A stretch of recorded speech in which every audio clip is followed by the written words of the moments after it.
Control C, The Money, Soul, and Possibilities is an anime from 2011 that I thought was actually pretty good because it's very unique when you compare it to a lot of other anime. It's only an 11 episode anime, sadly, but like it does something that's very unique because it deals with basically economics, and it also is based kind of off of the 2008 recession, so there's that too. So like it's one of them anime that is one of the ones that comes out maybe once every few years that's kind of very unique, and this one was unique to me. So let's talk about what Control C is about. So in this anime, there's a parallel world that certain people are invited to, and they go there to gamble. So you have the regular world and you have the financial district, and in the financial district, what people gamble with is their future. So that's what people gamble with. And one of the other things that happens is each person that goes there that's invited, they also get an asset, and just know their asset can either be like a humanoid type of creature, an animal, sometimes a robot, or just something random. It's whatever is like related to their future. And just know people go there and they just bet with their future, and they're given a lot of money, and they also are given this certain money that's from the financial district, and they can bring it into the real world, but like it's this black money. But regular people, they don't see that, only the people that are invited there.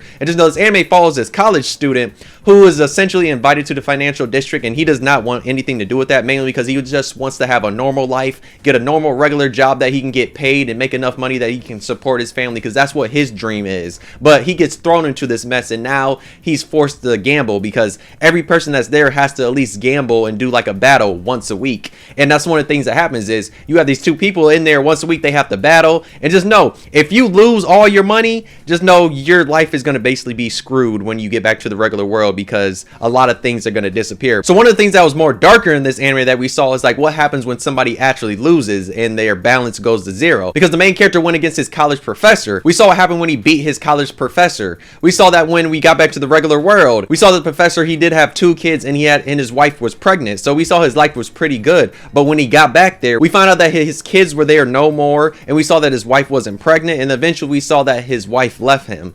And we saw towards the end of the anime that he was thinking about ending it all. And we see a lot of people's futures are ruined because of this gambling and how they have to bet on their future. So we see like how this financial district is actually very bad for people. And also this financial district is all over the world. That's why I said it's basically kind of related to like economics and the way our economy is. Because in that financial district, you have people all over the world that have their own financial district. So like all the people, majority of the people that are in these financial districts are the ones that are running the world, quote unquote, because they all make a lot of money. And we see in the Japan one, we said that there's one guy that's keeping everything afloat, and he even has his own organizations who whole purpose is to basically not let people's future get to zero, because he wants to save them. So like he gets them to join his guild, and then they do these battles where they win, but they don't take too much money because they don't want all these people to lose. But we see towards the end of the anime, that's when like it kind of parallels the recession, because in the last 4 episodes it moves super fast, showing like how flawed the financial district is, because we see that the economy in Japan is going really bad,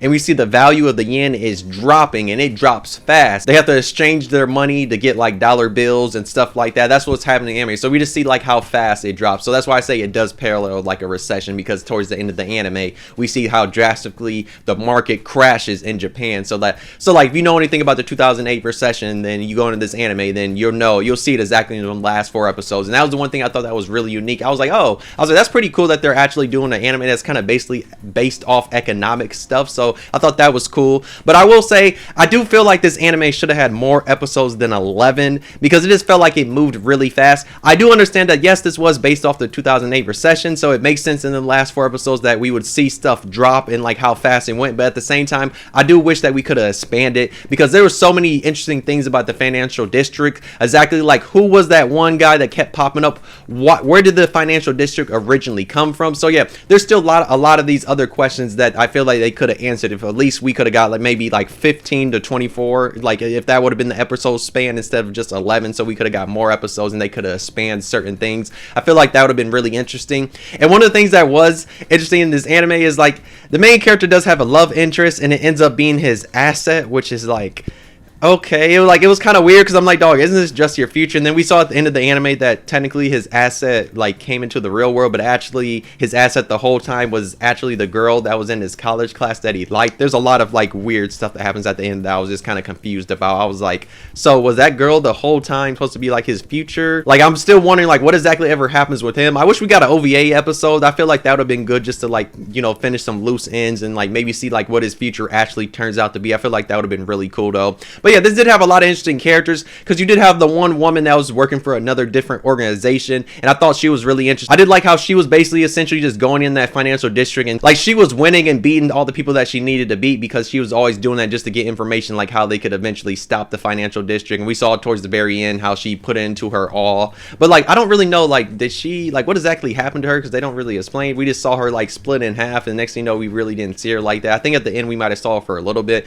And another character that was interesting was that basically that cameraman guy who was like always selling information and stuff like that. He was pretty interesting, because like towards the end of the anime we saw that he was basically driving to the sunset through something else, because he was stuck in that car that's from the financial district though.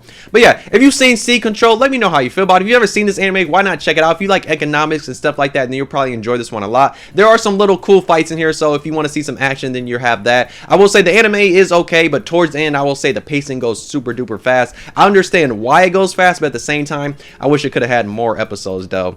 But yeah, this is a pretty dope anime to me, and I do wish we could have had more, because it had some interesting concepts. And honestly, I wish we would get more anime like this, because I mean, yes, we do get gambling anime, but I just want ones that are just like mainly focused on economics. Yes, there are anime like that, but at the same time this one was mainly focused on the recession, because of like how fast the yen dropped in the anime. It was insane.